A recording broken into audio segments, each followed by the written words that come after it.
അപ്പോൾ ഇന്നൊരു അടിപൊളി ചിക്കൻ കടായി ആയിട്ടാണ് കേട്ടോ വന്നിരിക്കുന്നത്. ഞാൻ എന്ന് നമ്മൾ ചിക്കൻ മസാലയും ഒക്കെ ഇട്ട് കണ്ടല്ലോ ചിക്കൻ ഉണ്ടാക്കൽ, ചിക്കൻ കടായി കറിയാണെങ്കിലും കടായി ആണെങ്കിലും ഒക്കെ ഉണ്ടാക്കല്. അപ്പോൾ ഇന്ന് നമുക്ക് ഇങ്ങനെ ഒന്ന് ഉണ്ടാക്കി നോക്കാം കേട്ടോ.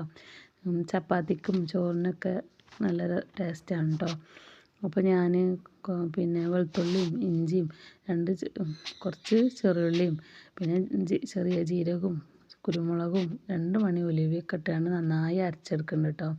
പിന്നെ ഞാൻ ചെറിയൊരു വലിയുള്ളീൻ്റെ കഷ്ണം അരിഞ്ഞതും പിന്നെ അതിലേക്ക് ചെറിയുള്ളി കുറച്ച് ചതച്ചതും, കുറച്ച് അധികം ചെറുള്ളി എടുക്കുകയാണെങ്കിൽ നല്ല ടേസ്റ്റാണ് കേട്ടോ. ചെറുള്ളി ചതച്ചതും ഒക്കെ നന്നായി ഒന്ന് മൂപ്പിച്ചിട്ട് ഞാൻ അതിലേക്ക് നമ്മളീ അരച്ച് വെച്ച പേസ്റ്റ് ഇട്ട് കൊടുത്തിട്ടുണ്ട് കേട്ടോ. അപ്പോൾ അതൊക്കെ ഒന്ന് നന്നായി പച്ചമണം മാറി വന്നപ്പോൾ ഞാൻ അതിലേക്ക് പൊടികളൊക്കെ ഇട്ട് കൊടുക്കുന്നുണ്ട് കേട്ടോ. മഞ്ഞൾപ്പൊടിയും പിന്നെ കുറച്ച് കാശ്മീരി മുളക് പൊടിയും പിന്നെ കുറച്ച് മല്ലിപ്പൊടി ഇട്ട് കൊടുത്തിട്ടുണ്ട് കേട്ടോ.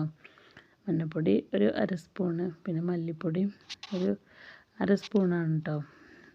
അപ്പോൾ അതൊക്കെ ഇട്ടെടുത്തുകൊണ്ട് നന്നായി ഒന്ന് പച്ചമണം മാറുന്ന ഒന്ന് ഇളക്കിയാണ്ട് ഞാൻ ചിക്കൻ ഇട്ട് കൊടുത്തു കേട്ടോ. അത് ഞാൻ ഗ്യാസുമ്മേലാണ് ഉണ്ടാക്കിയത്. പിന്നെ ചോറ് വെന്തപ്പോൾ ഞാൻ പുറത്ത് കൊടുന്ന് ഉണ്ടാക്കി കേട്ടോ. അപ്പോൾ ചിക്കന് അതിലിട്ടാണ്ടൊന്ന് നന്നായി ഒന്ന് ഇളക്കി നമുക്ക് ഈ പൊടികളൊക്കെ അതിന്മേൽ പിടിച്ചിട്ട് കുറച്ച് ഒരു 5 മിനിറ്റ് നമുക്കൊന്ന് ഇളക്കി വേവിച്ചിട്ടോ. അപ്പോൾ ആവശ്യത്തിന് ഉപ്പ് ഇട്ട് കൊടുക്കുക. പിന്നെ എരിവ് കുറവായപ്പോൾ ഞാൻ കുറച്ച് കുരുമുളക് പൊടി ഇട്ട് കൊടുത്തിട്ടുണ്ട് കേട്ടോ. മുളകും പൊടിയല്ല, കുരുമുളക് പൊടി ഇട്ടോ. അപ്പോൾ കുറച്ച് കുരുമുളക് പൊടി ഇട്ടാണ്ട് നന്നായി ഇളക്കിയിട്ടോ. ഇനി നമുക്ക് വെള്ളം വേണമെങ്കിൽ കുറച്ച് വെള്ളം ഒഴിച്ചെടുക്കാം കേട്ടോ. ഞാൻ കുറച്ച് ചൂടുവെള്ളം ഒഴിച്ചെടുത്തിട്ടുണ്ട്. അപ്പോൾ ഇനി നമുക്ക് അടച്ച് വെച്ചാണ്ട് കേട്ടോ. അപ്പോൾ ഇടയ്ക്കൊന്ന് ഇളക്കി കൊടുത്താൽ മതി കേട്ടോ.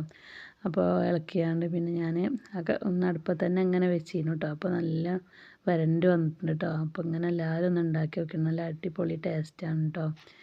അപ്പോൾ ഇന്ന് പരിപ്പ് കറിയും ചിക്കൻ കടായി ഒക്കെയാണ് കേട്ടോ. അപ്പോൾ എല്ലാവരും ഇഷ്ടപ്പെട്ടാൽ ഉണ്ടാക്കി നോക്കണം കേട്ടോ.